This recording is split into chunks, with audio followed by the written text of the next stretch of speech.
Right. Welcome to everyone. And we've still got people arriving.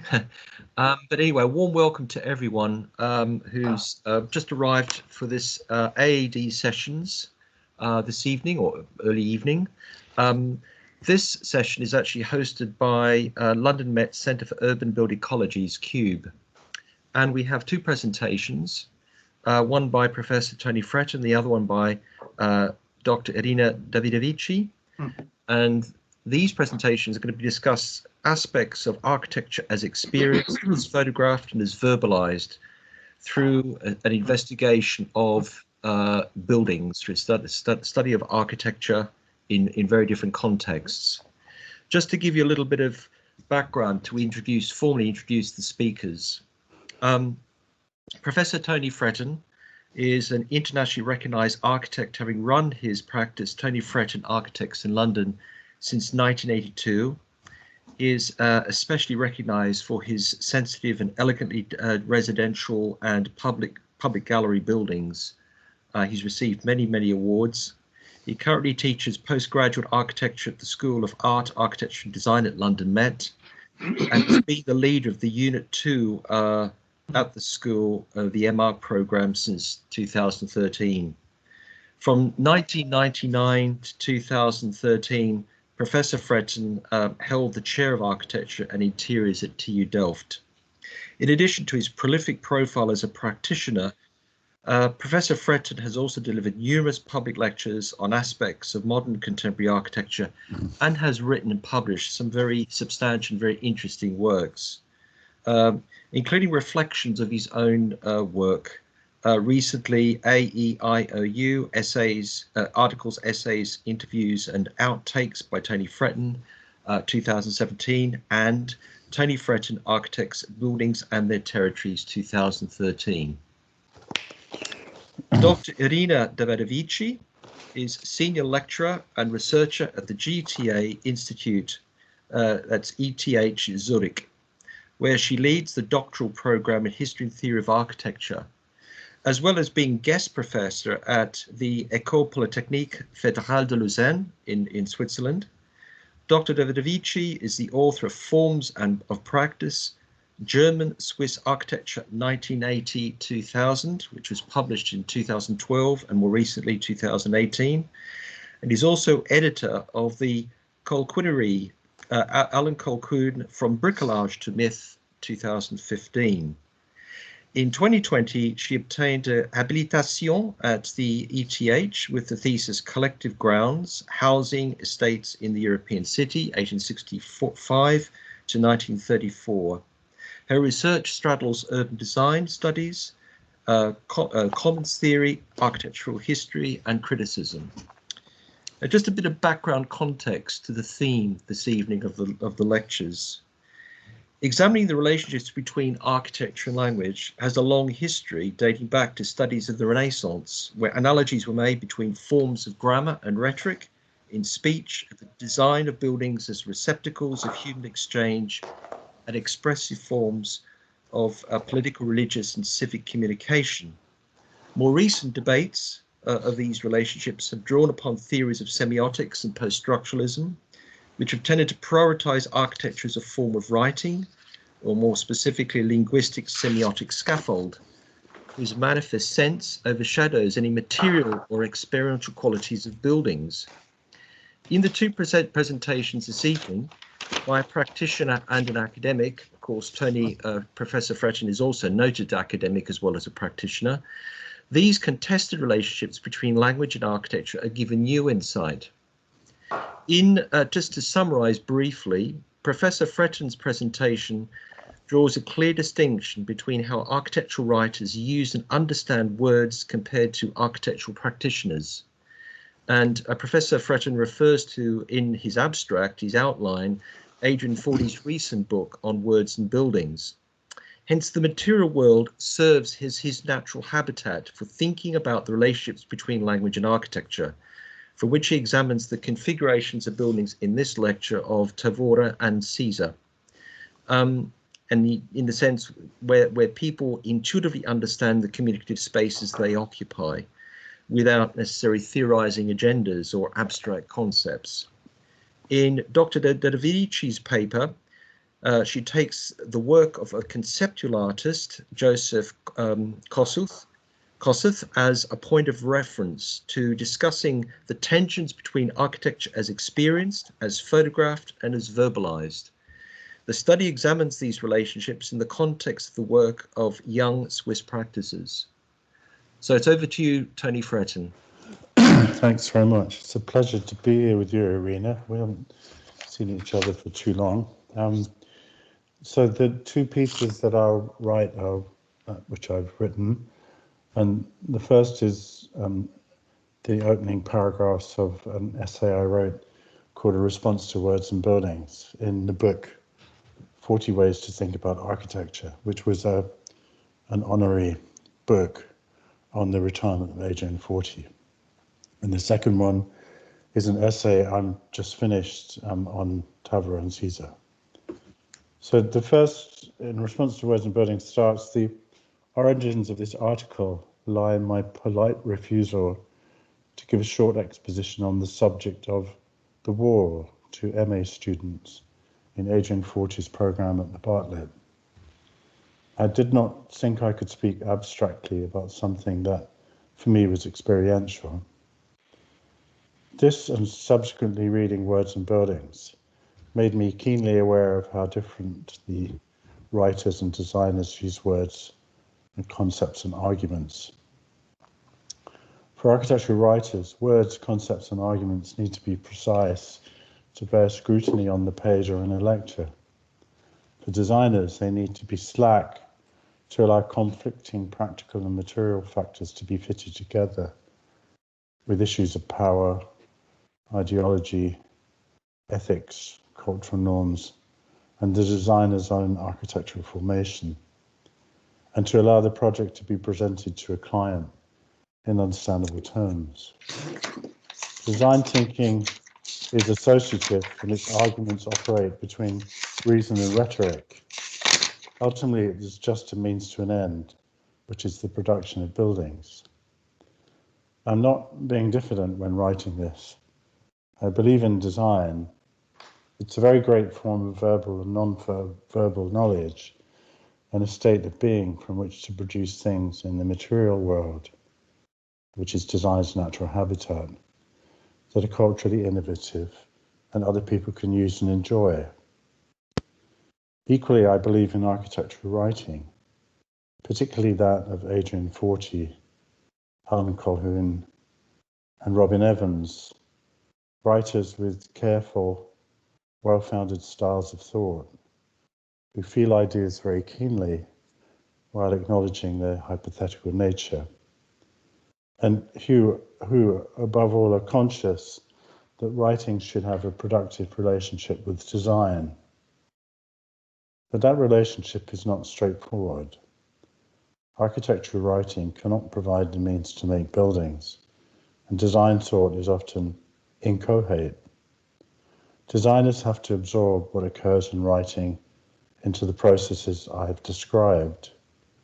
Characteristically, we do that in highly selective ways, according to their sensibility and interests. And the result is a transformation. My response to the book, Words and Buildings by Adrian Forty, will be like that. Not a critical examination, but a new piece of writing stimulated by some of the issues raised in this wonderful book. In effect, a reciprocation by a designer to a writer. I'll now read from the second text, which is called Tavera, Caesar, and Nature, and I'll show some images to accompany that. I'll attempt to, let's say. Let's see.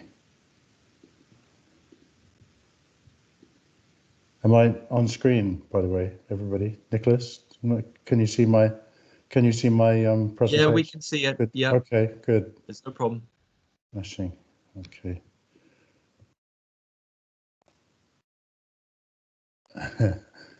Yeah, I'm kind of struggling here. Forgive me, everybody. Put it on full screen. Yeah, that's exactly what I'm trying to do, but it's it's decided that it's going to be difficult. Give me a second. Here we are. Full screen, the bottom. Full screen. Yeah. Okay. So, here we go.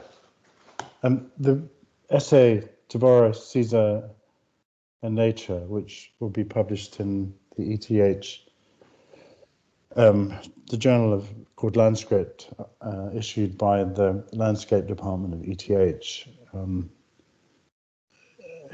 This starts with a quotation by the Catholic philosopher Romano Guardini from a book of letters of his called Letters from Lake Como, Explorations in Technology and the Human Race. And the quote says, "We've never had any relation to nature in untouched form. The longing for untouched nature is itself a product of culture, originating in the over-artificiality of existence. In truth, nature begins to relate to us only when we indwell in it, when culture begins in it. Culture then develops, and bit by bit, nature is refashioned." My say begins, nature and what it is seen to include are unstable concepts that are reformulated by designers in relation to the ideas and values of their times. The two projects considered in this article, Quinta de Conceição Park by Fernando Tavora of 1956 to 60, and the Piscina das Mares swimming baths at Glacier de Primera by Álvaro César of 1960 to 61 to 66, were made close in time, but with different ideas of nature. But they both came from a similar empirical experience that was inferred by Guardini from the buildings and landscapes around Lake Como. That approach, Guardini wrote, began with investigation, then noted connections, unleashed forces, realized possibilities, emphasized what is desired, and in stressing this, repressed other things. It was knowing, validating, stimulating, directing, and underlying of natural forces and relations. And here's the most important part of this quote. All that it gave form to was still, in some way, nature. So Guardini's commentary was based on the works and ideas of a traditional hierarchical society. The same type of society shaped the original buildings and landscape in Quinta de Conceição. In redesigning it as a public park for a relatively democratic society, Tavora and Caesar, who assisted him, freely inserted new buildings and landscape elements amongst those that existed, and open views to the nearby dockyard to recast it all as a work of forward-looking modernity. Tavora wrote, "The park was a monastery of monks who settled there in the 15th century, and later it became private property. There was the avenue, the chapel, the cloister, and the pools, and therefore a structure to sustain." Tavora's sensibility extended backward from those elements that I've just described to the Portuguese vernacular that he encountered when he was making a contribution to the survey Arquitectura Popular in Portugal. And I'll just add that that was a huge study of the Portuguese vernacular. And his sensibility, Tavora's sensibility, extended forward to modernism through his presence at meetings of Siam and Team 10. I'm just finding my place again, give me a second. The park designed by Tavora is extensive, seemingly at the scale of the dockyard and highway that it faces. On this steeply sloping site that extends from the highway up to a road at the rear, Tavora created a terrace lawn with a step pathway at one side that it sends between hedges to a landing in front of the chapel of the original estate before continuing up to a new walled court of painted stucco. And we can see that here, the chapel is on the right and the court is ahead. The apparent stillness and termination of this barragan-like space is dispelled by the discovery within it of a massive stair that is the rear entrance to the park. Its spatial vividness is underscored by the dullness of the back road to which it leads, and the unused original gate of the estate nearby. From the left of the chapel, a path leads through the hedge to a tennis pavilion by Tavora, which he configured as a viewing platform above storage rooms, covered by an exotic roof, resting on a low concrete beam. And we see the tennis pavilion here.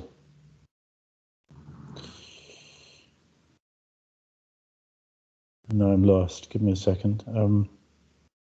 Its facade materials of granite and stucco are those of the chapel that can be seen below. You can see that on the left-hand side in this image.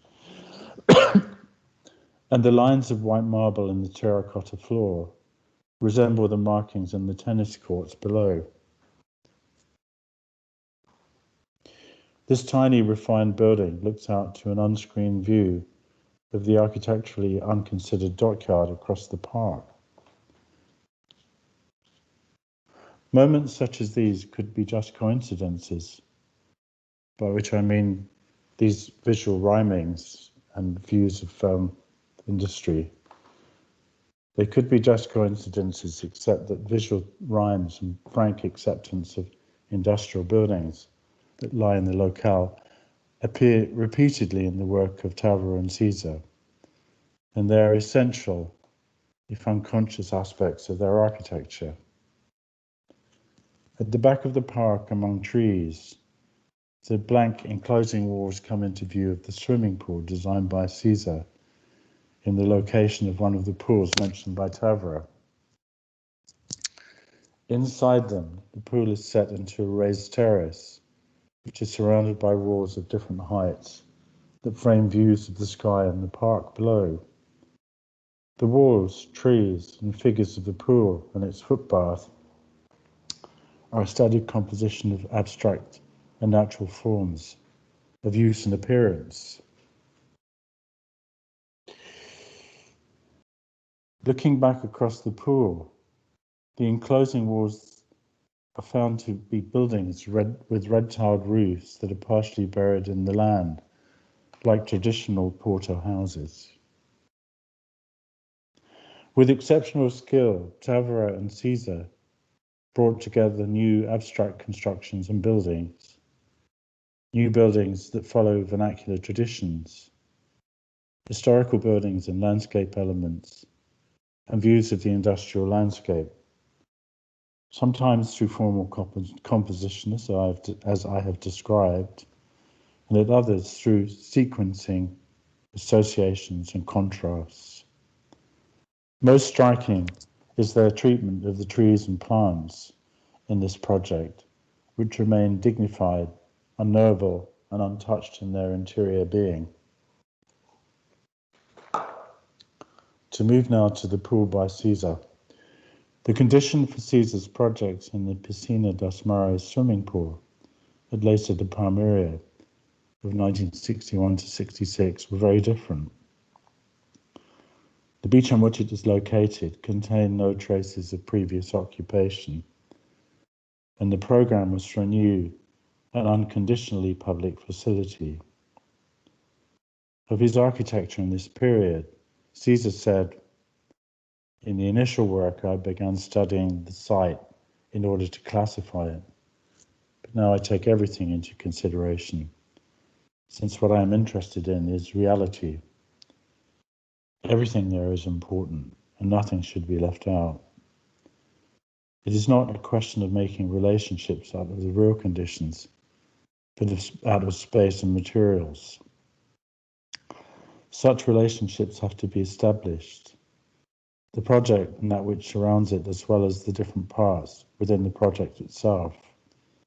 Project internal relationships take on a completely eclectic and hybrid nature, since the external conditions of the work must penetrate and taint it. I must admit that some of that I don't understand. A lot of it I deeply am moved by. So nature in the Piscina dos Mares includes the sky, the sea, the creatures within it, the rocks and sand that the sea created, the minds and experiences of those who use or encounter the pool,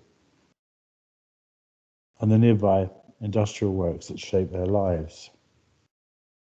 The Glacier de Primera, a coastal boulevard, runs next to the seawall above a beach of rocks and sand, looking out to the Atlantic, and this illustration shows how you look over the roofs to see that view of the beach. Caesar placed a series of concrete buildings there at the level of the beach with copper roofs that rest on the curb of the boulevard. So as you approach this building, it's hardly a building. It frames the view of the sea and the pool. A widening quadrilateral space falls from the highway to the entrance at the level of the beach. And there, in a dark room, you change into swimwear in cubicles of dark wood and hand your clothes to an attendant who rolls them away on a long rail. And then find yourself in a walled alley, filled with sun, but with no view yet of the beach. It is not until you've walked along that alley and through a shallow footpath that you enter the beach, washed or naked and like animals in the sea. Spatial effects on the beach are created by the simplest means. The route to the children's beach starts as a path and becomes a bridge before leading to a pool with the form that parents might make for their children from sand and seawater. The main pool is formed between rocks and concrete walls at the sea's edge, where waves can break over it. In and around these parts that give the structural imagery of the project, Caesar provides for an array of simple human pleasures. Walking down to the beach and leaving the city and your clothes behind you to become fully immersed in the beach, sun and water. Lying low and sunbathing behind the rocks. Strolling contemplatively in the wide footpath at the edge of the main pool. Sunbathing on an esplanade that faces away toward the next beach and putting the swimming bars and its crowds behind you. Walking and swimming there and coming back occasionally for coffee or ice cream. In the midst of all these pleasures, there is a quiet acknowledgement of industrial society.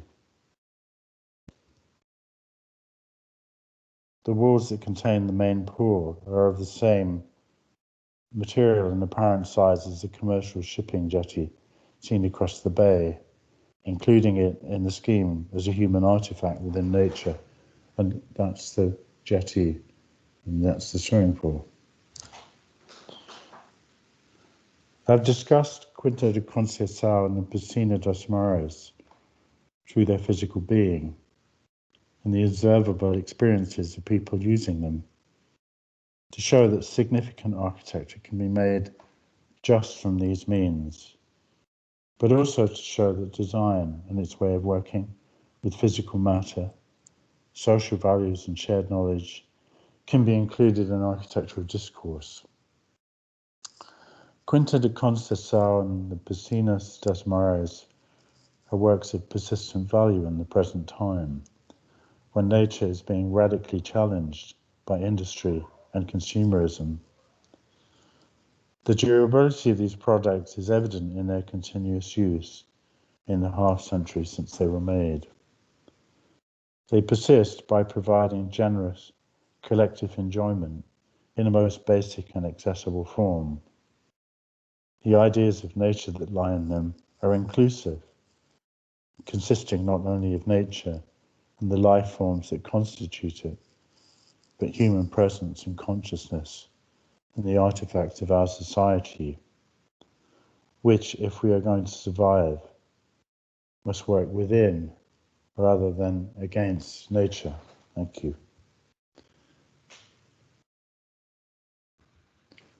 Thank you very, very much, Tony. Thank you. Really interesting and a great sort of starting point for Irina's paper. Thank you. Right, Irina, would you like to start?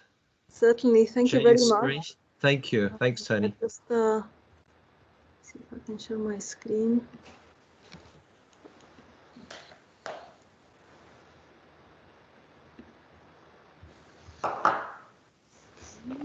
Just 1 second. Is it okay now? Yep, I can see it. Okay. Yeah, great. We can see it. That's fine. Thank you very much. Thank you. First of all, thank you very much for inviting me tonight. It's a pleasure to be here, and it's really it's a hard act to follow after Tony's beautiful essays. Tony, I should also add, is a person responsible in many ways for my slide from an architectural practice into academia. He's been very encouraging in that respect, and much of his writing has been encouraged and sometimes even commissioned by him. So thank you for that. I've had some difficulty with the theme that I imposed myself. I have to admit, I found it quite difficult to stick to 3 buildings, and I don't think I managed.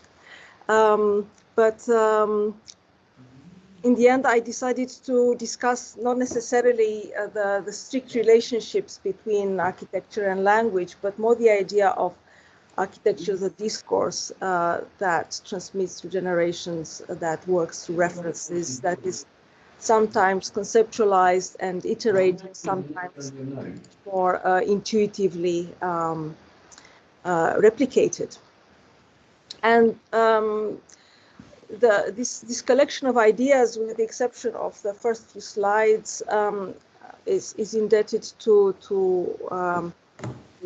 my book on German-Swiss architecture in the last 2 decades of the 20th century, and particularly these essays. So first of all, a series of essays that concluded the first edition, and the 3 essays that I added as part of the second edition in 2018, which were, because the first time I felt the book was still an unfinished project, so it was a really great opportunity, the print, to bring the project to conclusion.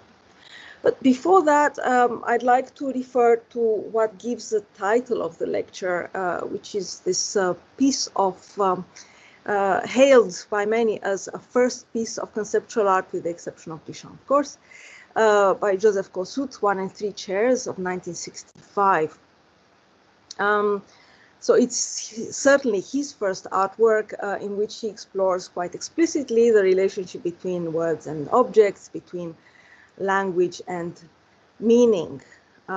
So in this work, in which he displays a standardized industrially produced chair, probably the chair that the gallery attendant sits on, the same chair is being photographed and reproduced next to a text with a definition of the word chair.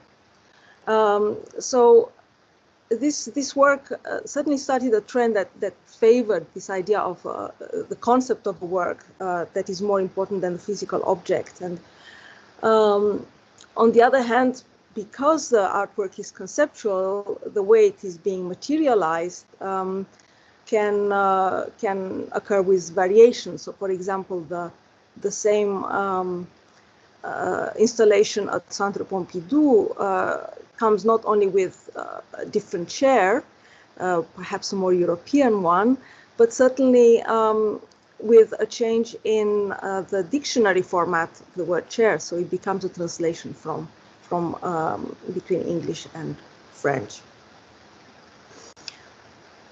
The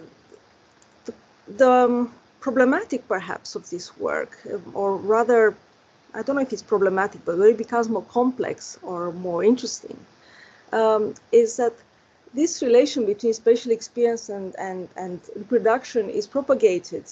So, for example, this view of an installation of this particular exhibition, once again at MoMA in New York in 1970, as part of the exhibition Information, is itself now an artifact. This photograph is part of the MoMA archives, and it has its own intrinsic value that shows the situatedness of this conceptual artwork in a bigger whole. And just to quote what Kossuth says about this artwork, everything you saw when you looked at the object, so it's a quote, had to be the same that you saw in the photograph. So each time the work was exhibited, the new installation necessitated a new photograph. I like that the work itself was something other than simply what you saw.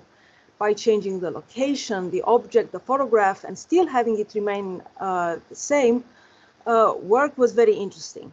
It meant you could have an artwork which was the idea of an artwork, and its formal components weren't that important. Now, I brought in this extra element because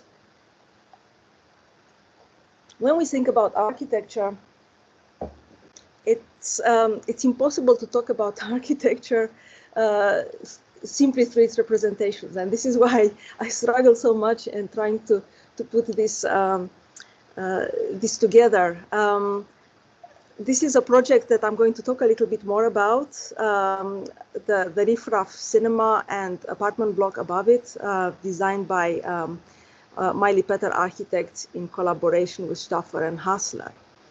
And this is a photograph I took in the street in Gasometerstrasse, and it shows very simply how the building can be experienced. This is, for me, the representation of the building as close as it is when you happen to be there. But of course, there are, as we know, the many realities of the architectural project to contend with. The initial drawings, the sketches, the plans, the construction drawings, and certainly the constellation of texts that the building once finished or even before its completion will provoke. But in many ways, this part of me that wanted to extend the forms of practice into a second edition was to acknowledge properly the work of Marcel Miley, who died recently, and this lecture continues this tribute in a posthumous fashion. Why? Because I had used Marcel Miley's work in the first edition, but mostly in terms of his writings and in terms of his contributions to the discourse rather than his buildings. And he's undoubtedly one of the, I would say, the intellectual guardian of this generation of Swiss architects, both in terms of the thinking he formulated and the teaching he passed on to a younger generation. So this chapter of the book, Alternative Architecture of the City, could not be just a simple case study of a building, but it really had to refer to this idea of the city that his work was so indebted to. And it starts with the comparison of these two photographs. On the right, you see a photograph by Margherita Spilutini of this project, the platform roofs, you could say the extension of the Zurich main station. And this photograph I like very, very much, that Miley took himself, and you can just see his legendary white shirt in the reflection of the mirror. What you see in this confrontation between these two photographs, the way that the same project is being represented. The first is really the idea of architecture as object, as a still life, as a formal proposition, highly stylized, somewhat cold. And then this black and white photograph that he took at the end of a rainy afternoon just parking his car illegally outside the Landesmuseum in Zurich, and the way that the building kind of disappears beneath the curtains of the rain and the traffic and the upcoming tram that sort of highlight the strong perspective of the image is for me much more of a manifesto of what architecture could be, a backdrop, an environment, a social reflection. So there is at the same time, of course, the formal resolution, and this particular project with its strange tilted planes also reminds me of a project of about 10 years earlier that was never built, a collaboration between Marcel Miley and Kasia Knapniewicz, which was supposed to be a temporary installation with the occasion of 150 years of SIA, which is the Swiss Architects Association. And I also find this sets of collaborations very interesting, and I'd like to highlight it as over that of single architectural authorship. So in another project that I can imagine that around this time, so this is even earlier in the 1980s, so when all of these people, Miroslav Schick, Marcel Miley, and Axel Fickert, who set up in practice with Kasia Knapniewicz later on, were probably working together, collaborating for this competition that never got anywhere, but it created one of the most powerful iconographies of this early stage of what we know now as a rather polished phenomenon of Swiss architecture. And this drawing is featured in a text that I find very important, that Marcel Miley wrote in 1987 and was reproduced in 1991 in this collection by Peter Disch. And it's called Imparbautenville Planner, which means a few buildings, many plans. It was written at a time when the economy was quite slow and the architects were starting out, didn't have a lot of work opportunities. So this is really a period of an incubation period of contemporary Swiss architecture, as journalist Axel Simon once said.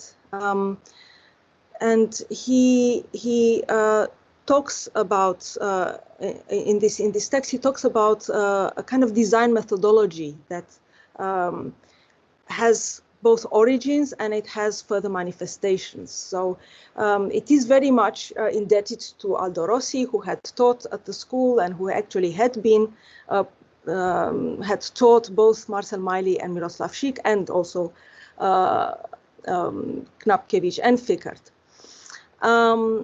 So what Miley did with his thinking and architecture at this point was to connect Rossi's teaching with the contemporary pronouncements of the analog architecture, and all part of a critique of functionalist modernism, which was directed at the production of an architecture that is intelligible, that resonates with social meaning, and that engages with the overlooked parts of the city. So this was inscribed in this network of collaborations, some formal, some informal, temporary, most of them. What I really much like is Knapniewicz's own recollection of this drawing, and I'll quote, Marcel was invited to do a design and asked me to participate. I can still remember the terrible coffee he served. The installation was intended for the 150 years SIA exhibition. We wanted to build it out of formwork boards, scaffolding poles, and tarpaulins with materials from the building site. As we designed the model, it got crazier and crazier. We curved the floor and made it crooked. We were inspired by the play The Mexican the Hond at the theater spectacle, which we all loved. The stage level was bright yellow and tilted. The whole thing was, of course, not built. It was probably too wild for the clients. So it is in this spirit that somehow we can understand this building, which is on one side very much an object. On the other hand, it is an emanation of a bigger project. And just to quote a few lines from this essay by Marcel Miley, which he also formulates in the plural. He says, "We seek a kind of authenticity of usage. We are no longer interested in the optimization of the modes of usage in buildings, but in the process of sedimentation of meaning into form, such as results through the incessant repetition of everyday use." And for me, this is what this photograph signifies. Now, going very back quickly to this riffraff, I realize that we don't have a lot of time, but what is interesting about it is that it is at the same time a cinema and an apartment building. It is something very much experimental and, as they say, designed around a ray of light that there's these reflections and projections that become part of the fabric of the building. And at the same time, the housing component above, which is certainly not a social housing project, it has a very strong middle class, and it refers to the bourgeois housing of northern Italy.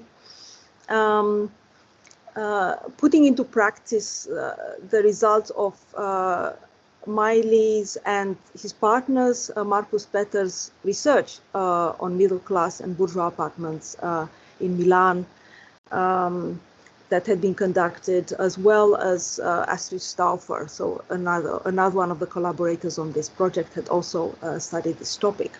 So the apartments recall the upper middle class residences of Milan, whereas the ground floor opens into the street. The bar of the cinema is part of the street level and indicates a point where the architecture's urbanity deflects attention from itself and projects itself outwards onto the city, a different kind of cinema. And I bring this together with this idea of a notion of resistance type of architecture that is trying to embed itself into the city as a way of resisting against the commodification, its commodification and its consumption as a formal or aesthetic statement. So this is very much the case with the work of another very close friend, in fact, of Marcel Miley, Roger Dina. You're probably familiar with this project, the apartment building in Sant Albantal, which evokes both the modernist avant-garde 1920s of Basel, and also has this very careful relationship to the urban fabric, the way that it's embedded in the historical proto-industrial area of the city, where there are water mills and printing mills and so on. And the way that the project is just a small component of the site plan of the part of the city is very much in the tradition of Rossi's way of looking at the city, in which analytical drawings reveal the history and the structure of the site. One last image, which is a building on Hochstrasse, also of Roger Dinar, that was singly most quoted by many of the younger architects, the younger generation that I'm going to discuss now, as being really transformative for them. And it has this particular, again, a very interesting oscillation between being an object and being a backdrop, being a reference and being a self-standing, autonomous architectural proposition. So it's from this period of incubation, there are a number of mature works that result, and inevitably a number of sort of a new generation. It would be perhaps harsh to call them epigones, but in a way, everybody's an epigone. So this building on the left is the Blue House by Herzog and de Meuron, one of the first projects of 1978, in which that shows very clearly their in debt to Aldo Rossi, who was also their teacher.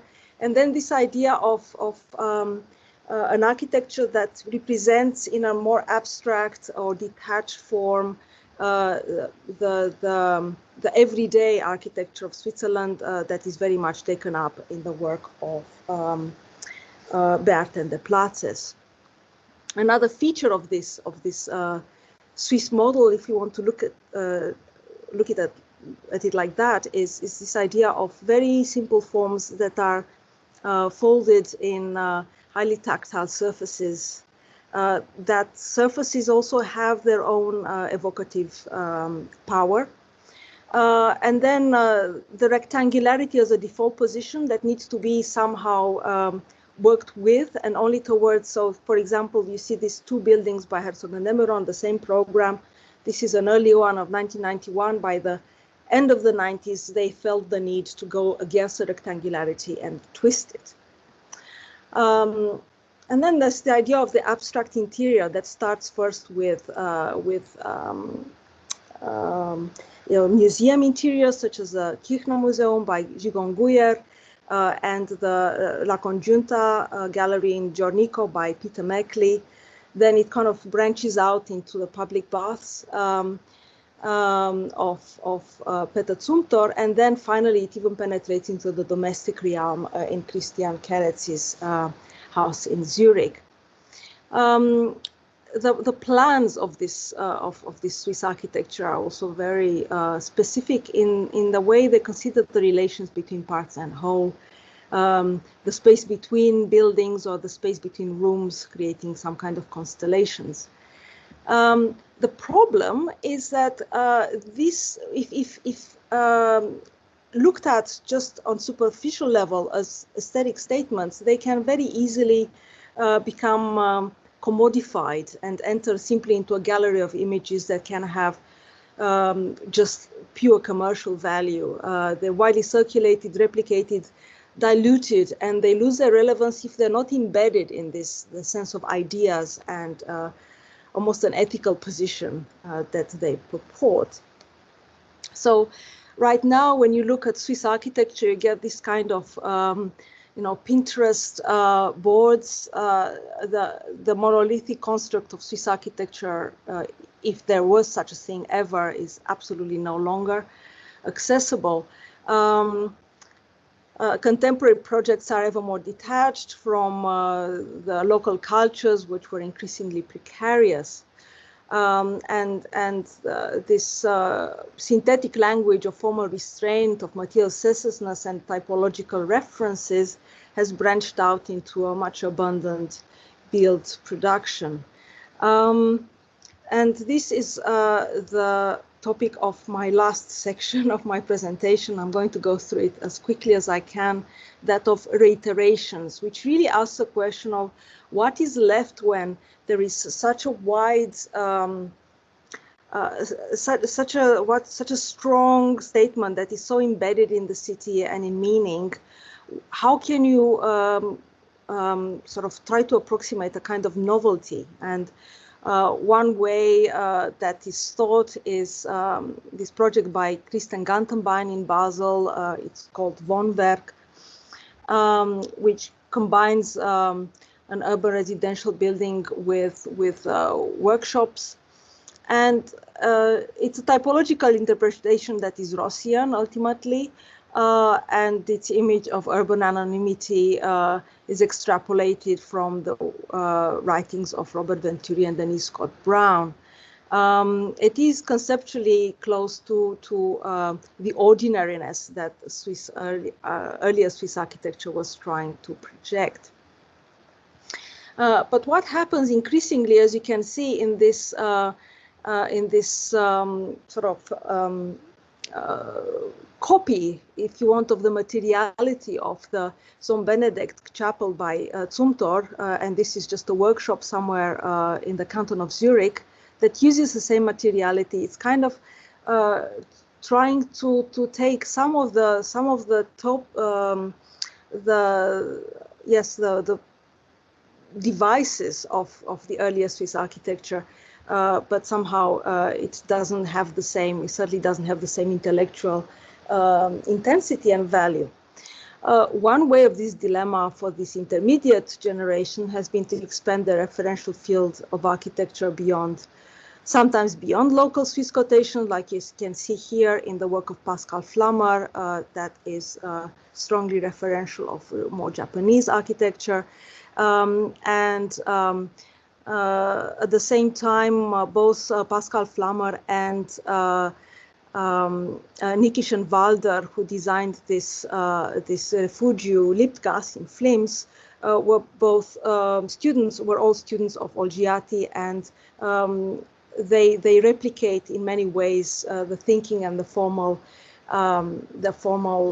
discipline of his architecture. The same is the case with Raphael Zauber and Angela Deuber's schools that also have a lot of debt to Olgiati's work. And then other exponents which derive much more directly from the Diener-Maili school gravitate towards these well-tried methodologies of typological analysis and analogy. The case of Lucian Spadmanabhan's block of flats on Herdenstrasse, which at the same time it takes its cues from its location in the working class Zurich, and on the other hand from more high-end references to the work of John Hayduke and once again Aldo Rossi. And this very beautiful building by Emi Architekten Edelar Mosraebi Inderbitzin, which responds formally and culturally to its location. It blends into it. It's quite hard to date it somehow. It responds, the building is shaped by its adjacency to trees. At the same time, in planning and materiality, it recalls post-war housing precedents once more in Milan and the common referential horizon of a continental urban bourgeoisie. So what emerges at the higher end of architectural production in Switzerland at this point is a complex and lively and developing cultural ecology, which is readable in the way that typical professional relationships between students and teacher or collaborators, employers or assistant professors or colleagues end up impacting on the built output of the emergent practices. This deadpan recreation of Jean-Paul Jacot, Gratzer, Tanja Zein, and Lionel Spiecher of the very famous photograph of Peter Smith and Paolo T. Allison and Nigel Henderson is a case in point. It acknowledges the input of a previous generation and through its variations and through its sort of change, it goes back to this idea of a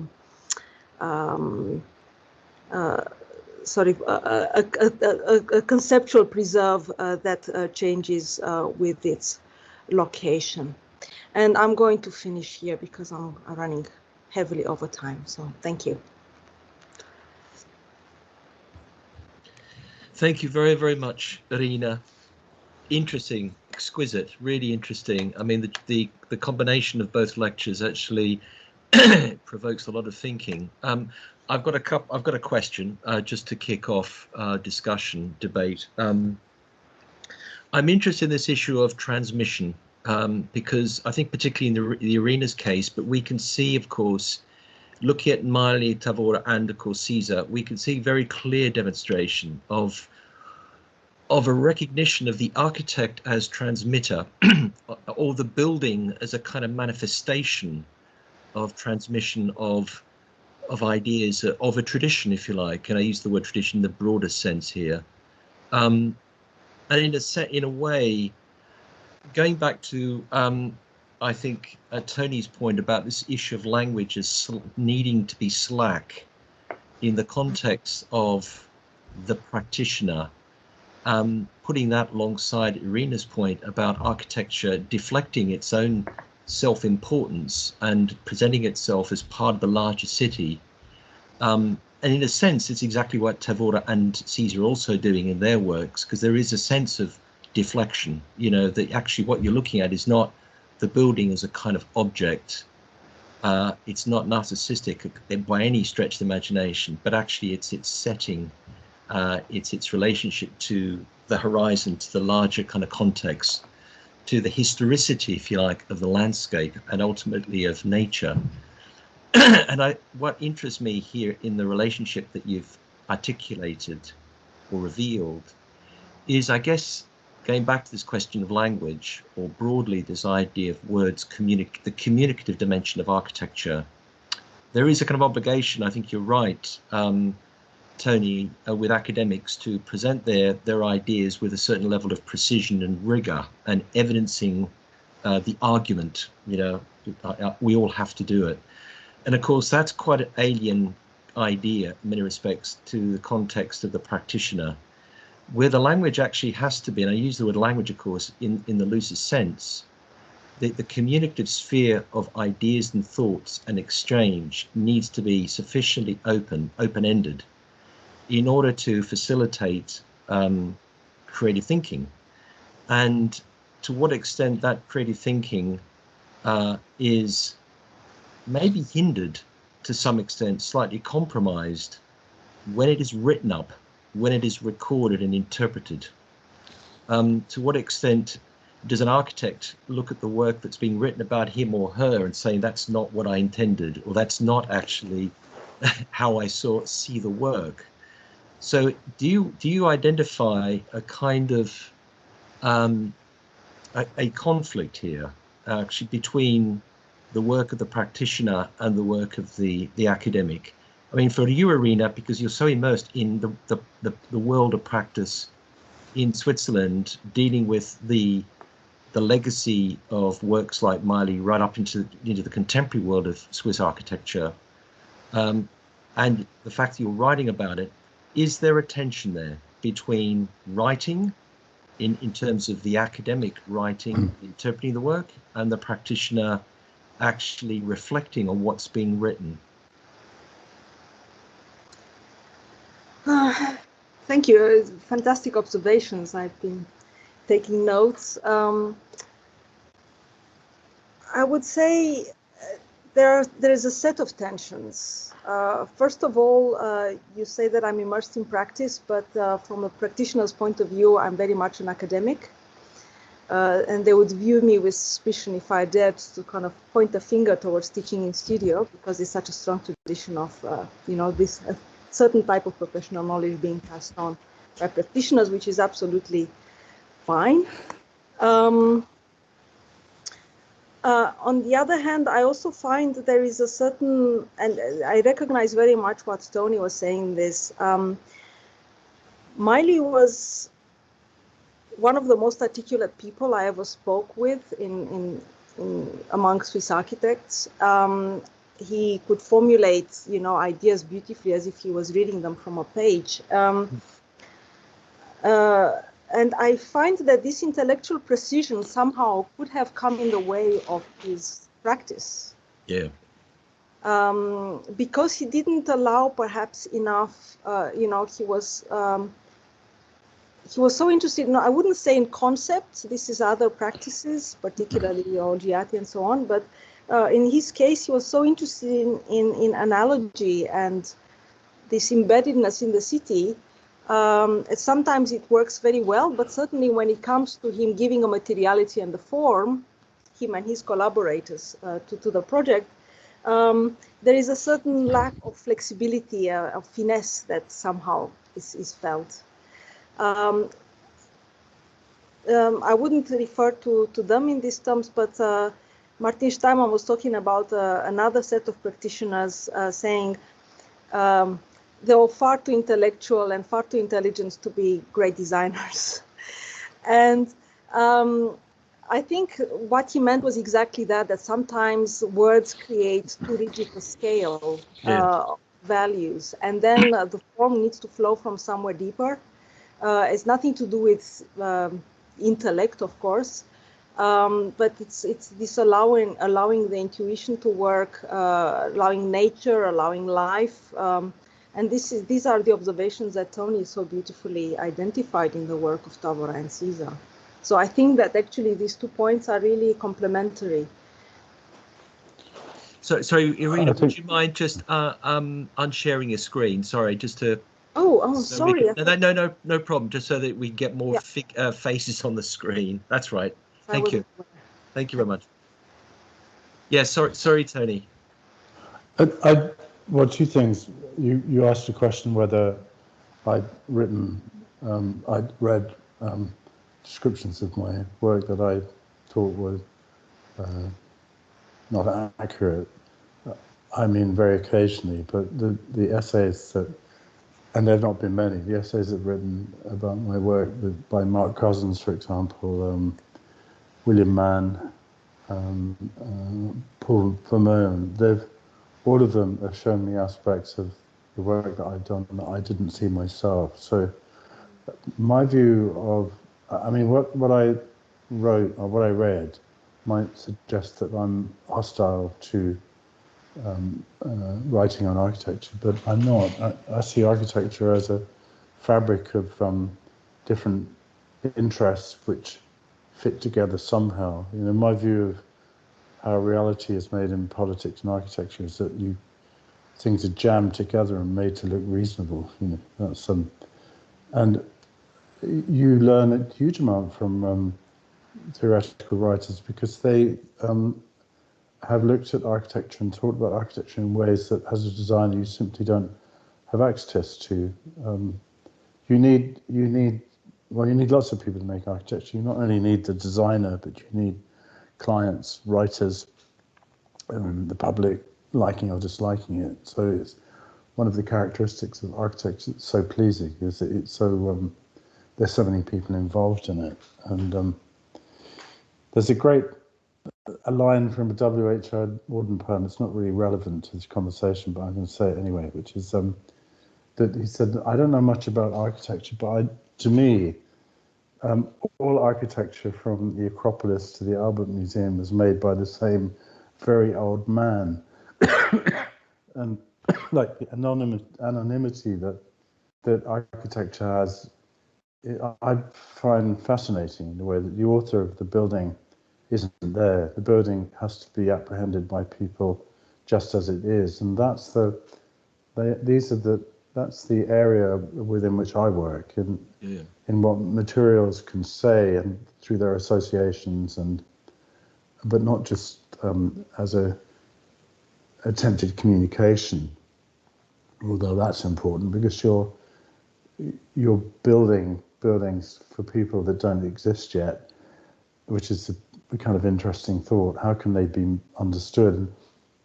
I'm trying to stay on track on this one, but the characteristic of all material objects is that unlike, say, law or science, which attempts to be highly definitive and reduce ambiguities, the makers of objects, whether they're knitters, DIYW workers or architects, is splendidly ambiguous and open to interpretation. That was always, having discovered that's always pleased me. But there was a moment where one of my buildings was put online, and Sally Stone, who's this charming academic in Manchester, said how much she liked it. She'd seen it at a lecture, and Eamon Caniff, who's great, Mr. Grumpy from Manchester, said it looks like a car parking garage.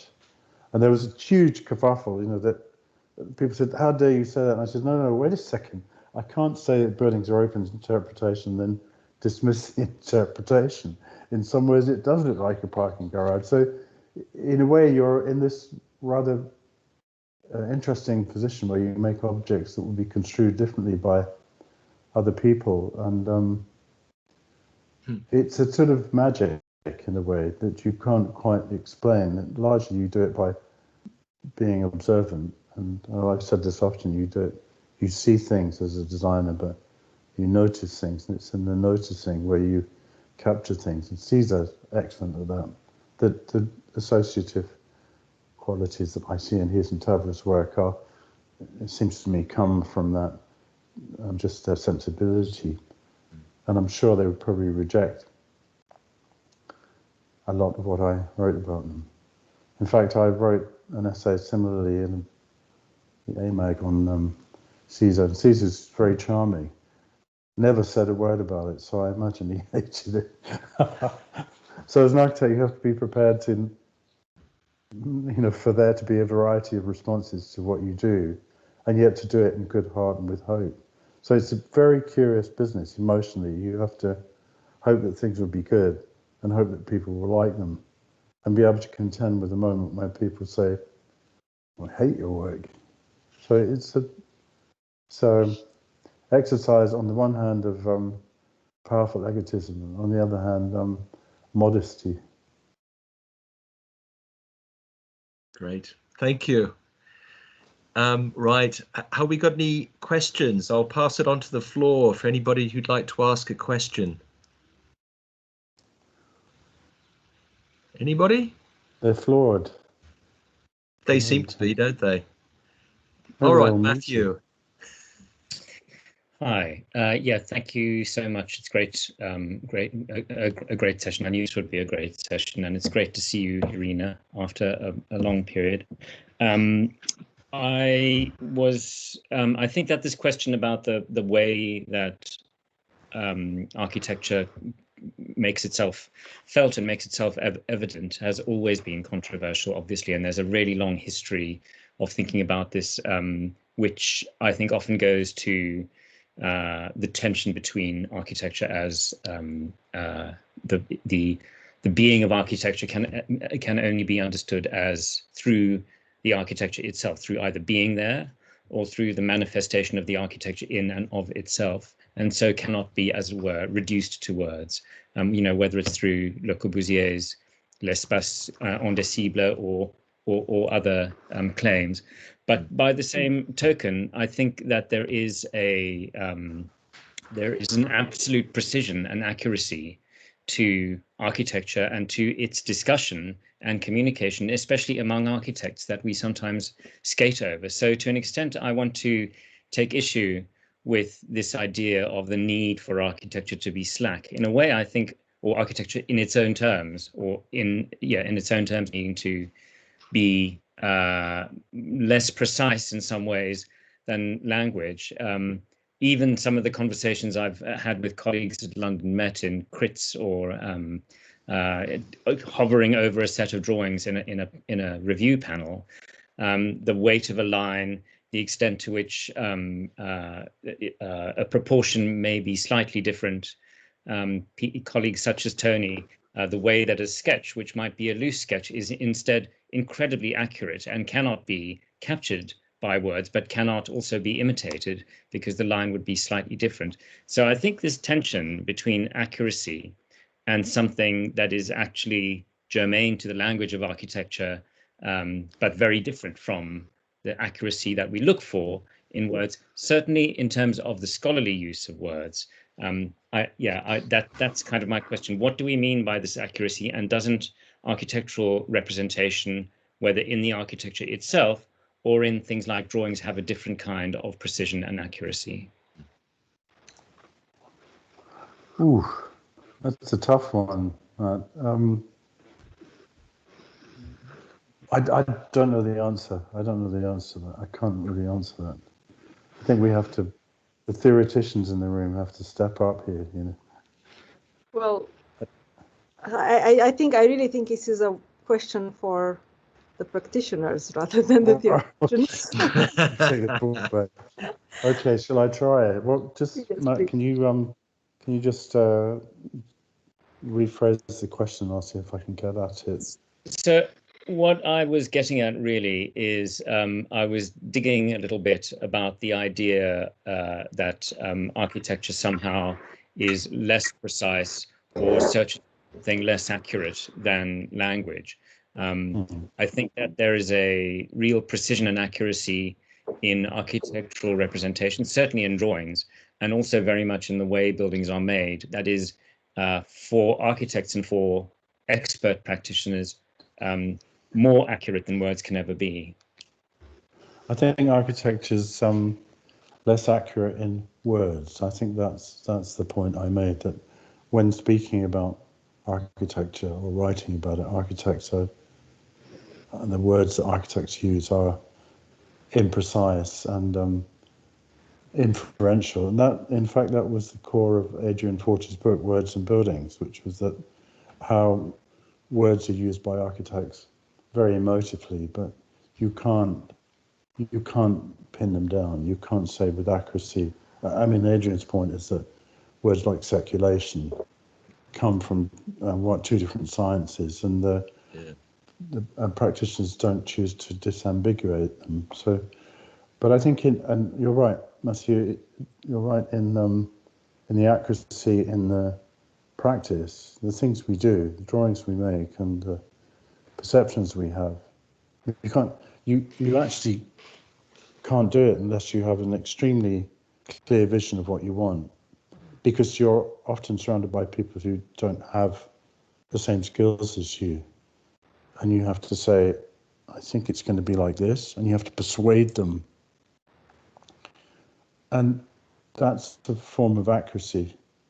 And you can't say, I think it's like that, but I don't think it's like that. You know, you have to lead. There's leadership involved in this. Although Caesar talks about architecture being, let's say, that architects don't invent anything, they transform things. He's the most, I'd imagine, the most clear-thinking person in the architecture he wants to make. He knows exactly what he wants to make. Or if he doesn't know it immediately, he finds it. And he finds it through working with other people. As I hear it in his office, people consistently make models, and he says, that part, cut that bit off. And that's how you work in an office. After a short period of time, when you do everything yourself, you find yourself not doing drawings and not doing sketches. And often the buildings that come out of my practice are but discussions. There's a story that both John Pawson and Richard Rogers don't draw or can't draw, don't choose to draw, but they have vision, you know, and they can describe to other people what that vision is, and they can find it. Steve Jobs was awful. He said, I don't know what I want, but I'll know it when I see it, you know. And so he put enormous demands on creative thinkers, demanding until something occurred that, through his very high level of discernment, was great. And you see it in the work. So that, in a way, that's the accuracy that's my response to the point you justifiably make, that we do think accurately, but not in words, in design practice. Can I add to this? I find it very, very helpful to make this distinction. I don't think I'd be able to write about Caesar, because the way that he produces architecture, it doesn't have a articulation in words in the same way. And this is why I find it perhaps much easier to talk about Swiss architects who use concepts or use even a certain vocabulary that they return to with a certain obstinacy. And I find it much easier to engage also with the words. On the other hand, I remember very clearly how Peter Karl, who supervised my PhD on which this work is based, and of course supervised also Matthew's work, constantly fought with me for 4 years to try to teach me to look beyond the words of architects to what they actually do. And you're saying, learn to detach the statement from what actually the architecture achieves. And he made me aware of the fact that words can be clarifying, but they can also be a smokescreen and quite misleading. But what critics, if I may say, or what writers like you do, Irina, is you place architecture in culture, in politics, in the drives that are within, or the drives that work within architecture, but we as architects only vaguely intuit, you know, and that's what you surface. And without that, architecture would be dumb, you know, it would just be uninteresting. If I can just come back to having listened to you both, actually, I think that there is, I completely agree. And I think this idea that architecture, which Irina was talking about, risks becoming emancipated without this tethering to culture, and the good critic will do this, will make those connections in a way that is good for both the architect and the wider readership. But I do think that this task for architecture of articulation is, and therefore for anybody who wants to communicate about their architecture, but for articulation, the comparison between drawing and writing is quite instructive, especially with regard to somebody like Alvaro Siza. And one of the most influential biggest influences on me as a kind of as a student was looking at some of those sketches of Alvaro Siza, where the articulation between, for example, the city and the building becomes absolutely manifested through the line, and the line which literally might connect the city in the distance to the foreground. And so I think that this understanding of the dialogue between the language of the architect expressed through the line and the language of the writer expressed through words is really a very fruitful area to think about. I think it's essential. It's always been integral to, well, since the Renaissance, let's say, it's always writing and practice have always had a synergy. One can't exist without the other, and it would be, architectural practice would be impoverished without writing. Can I just say, just as an extension to that, I mean, if one looks at, there are examples, of course, of very successful architects who also have written extensively, and there are positive and negative things about doing that. A very good example, which came to light, was Peter Eisenman's extensive writings against the backdrop of his equally extensive set of projects, both built and unbuilt. And I recall what 1982 Robin Evans wrote a very interesting article from an exhibition at the Architects Association of Eisenman's houses, and it's called Not for Wrapping Purposes, in which he argued that Eisenman was basically building a fortress of writing around his building. And with the audacity to assume that you could only understand his building by having to wade through his dense text and his theory. So in other words, the building just is something you can't understand except through the writing. So it's a complete kind of reversal of what we would see as the idea of what building actually is, as a not a theoretical text, but actually something that we live in, we occupy, we inhabit. And that's something which was the source of quite a lot of criticism of that particular period. I have to declare that everything from the American East Coast for the last 50 years has been boring and annoying, and I mean, I'd be challenged on this, but in comparison, somebody like Alan Colquhoun, who wrote very beautifully, and actually survived being in the American East Coast without becoming one of them. He's a real model because I read it as a practitioner, and it tells me something very deep. It tells me, first of all, that building is an intellectual practice, or has an intellectual dimension to it, a legitimate one. Yeah. And Eisenman's work was somehow, it didn't strike me as being intellectually sound, because it was immodest in a sense. It was a power game, and you don't get to anything approaching real knowledge through that way. You get partisanship, and that when I taught there was just full of people like that. I didn't want to even think about them. So they were, and I think Eisenman's built work, which I've only seen a little bit, is kind of painful in a way. Are there any other questions from the audience? Anybody want to ask a question? I have one thing, which is actually going back to this issue of the kind of Renaissance, the context in which how we reflect on this historically.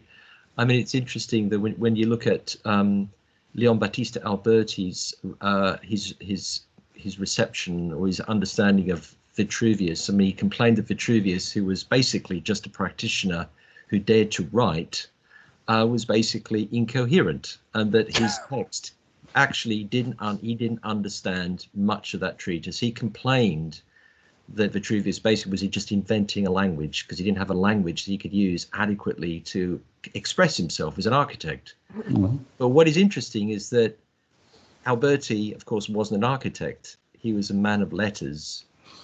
So he's precisely the kind of figure who, at that moment in time, was giving an order to architectural language, giving it a discipline. But maybe in the process of doing that, he maybe somehow undid something, or somehow raised the profile of architectural writing over and above architectural practice.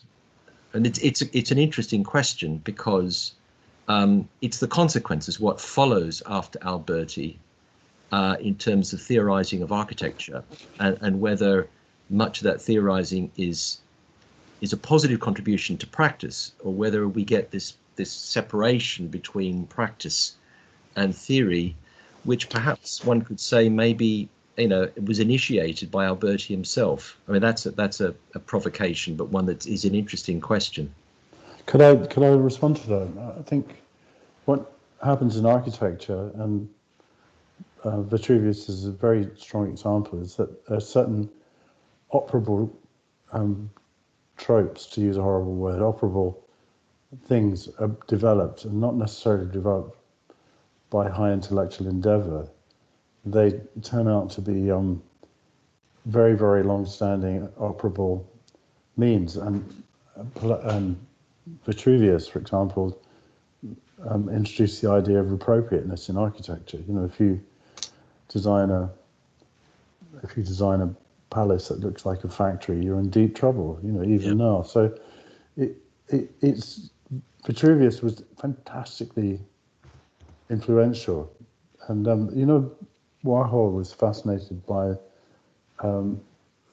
those kinds of things. If he had an opportunity to have authorship of anything, it would be Coca-Cola bottle or Levi jeans, and because he understood something about the way that human imagination is gripped by certain formulations, whether they be words or forms, and you can see it. You can see it in architecture now. You can see relics from modernism. Things that architects won't do or will do because, in the back of their minds, well, it's not. It's far in the back of their minds. They're operating a modernist sensibility. One of the problems that architects have now is that they want to make ornamentation legitimately, but they can't do it because the tradition of ornamentation and Beaux-Arts classicism, for example, can't be revived. And where it's been revived, for example, by Quinlan Terry, it's laughed at, which is awful because actually the work is really good. So in a sense, we're all struggling with the what would you say? Modernism's bleached out what you could do, and everybody's desperately trying to reinvent an architecture which is in some way communicative at a sentimental level, and that's because in our makeup as designers, we've got a real jumble sale of ideas at work, And Can I barge in, going back to Alberti for a second? But I would agree with Nick that he's definitely a man of concepts and of language. And at the same time, of course, he used perspective in his own architecture to a great extent. And at the same time, when he designs Palazzo Rucellai, he also allows a kind of intuition to take over the precision of the concept, and he constructs it in such a way that is best perceived by the man in a narrow street in a way that's pleasing to the eye. So even one of the most conceptual of Renaissance architects allows this this intuition to take over, which of course later in mannerism becomes explicit and very much a question of the virtue of the artist, this capacity. But it is this ebb and flow of rationality and intuition that is very interesting, and I think that it has a pairing in the ebb and flow of language and architectural form. I would really describe it like this: it's a movement. It's unstable, but I find that architects who have a great reliance on the clarity of their concepts have to sort of perhaps make an effort to really give in to their more intuitive aspects, and the work only benefits from that when that happens. Irina, can I say, I don't think it's intuition. I think it's visual intelligence as opposed to linguistic intelligence. Thank you. Which means that, it's not to correct you, sorry, it's to develop this idea that, and architects are always sensing the world in which they're in, because they have to run a business. Unless they are determinedly intending not to be successful, and there are very good architects I know who somehow don't create the situation for themselves because they don't have worldly skills. Where am I going with this? But so somebody like Marcel Miley, who I only knew very slightly and was clearly very intellectually skilled, would have sensed what Switzerland was capable of bearing, and of course it was, let's say, it wasn't avant-garde. It was beyond normal. It was exceptional, let's say, and it was exceptional in the sense that what they perceived, the formation that they made, supported an artistic endeavour. And that's the thing that architects do. They sense society, and they make art out of it. And then if they're good, that art is recognised at a fairly primal level by people.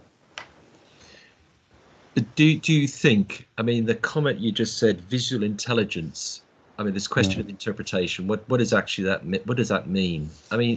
For architecture, do you think it's more about corporeal intelligence rather than purely the visual? Absolutely, yeah. I think so. I think that's where language enters into the debate. You see, we have this tendency of bifurcating language and what comes out of our mouth and what we see as two kind of separate zones of territories of understanding. And of course, with architecture, it's only when we think about it within a much broader context of corporeality, of body, where language actually becomes relevant or deeply meaningful. And that's the issue about the slackness. The thing you talked about, slackness. I'm really interested in that, but I don't quite understand it, and I'd like to. So you talk about language becoming effective when you use corporality, but you mean bodiliness, let's say. Yeah. Language is about utterance. It's about body, it's about the spoken language. Ultimately, if you think about how we communicate with each other, it's not just about, it's not about the languages at a structure or syntax.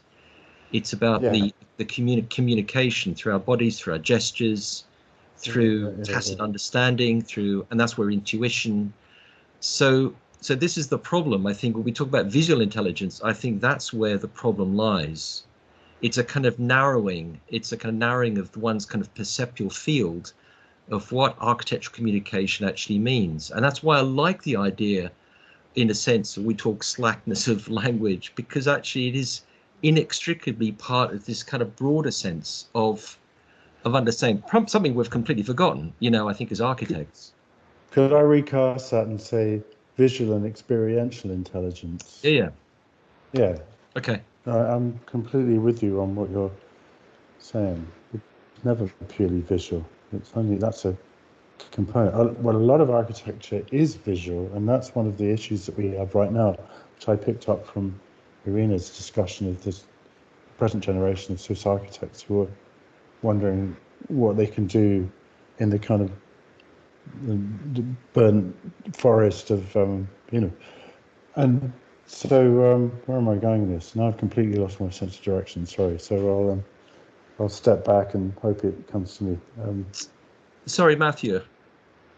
Yeah, just for literally just one word, I just wanted to connect what Tony and Irina have been building here, and that you added to, from intuition to visual intelligence to visual and spatial intelligence. In a way, this links back to what Irina was saying also about resistance, I think, because the idea that the kind of know-how that the architect is able to, that some architects are able to exercise and exert, brings us back to reality while not compromising the capacity of the building to be in some way emancipated at the same time.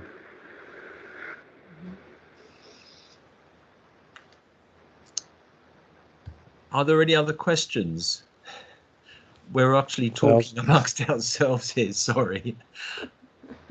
Anybody else? We've got quite an audience here, but you all seem to be rather mute, which is probably part of the problem. Anyway, any questions? Right, well, I think we might... Well, we love you all, even though there are no questions. Right? Okay. We're happy to, I'm happy to see you all, as I'm sure Irina and everybody else is. So thank you for being an audience. That's also important. An audience that doesn't say anything, but that reflects back, or maybe later in a conversation one might have with the people that I see here.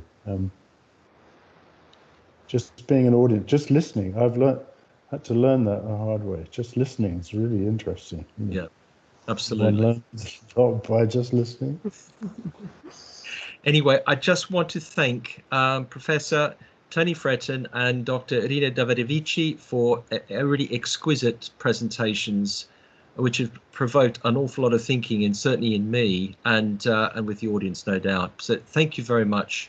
Really appreciate you coming virtually and the discussions that have come out of it. So hopefully the subject will go on, and there's a lot of debate there, a lot of discussion, particularly in the context of contemporary practice. So thank you very much. Thank you. And thank you everyone for coming. And just to highlight, I know, miss you all. And just to highlight, please take note of our webpage for future events, both Cube and Creature, AAD sessions. We've got a number of them, and we've got obviously a new program coming up next year as well, next academic year. So do keep an eye on the news actually on our websites. Okay, thank you very much.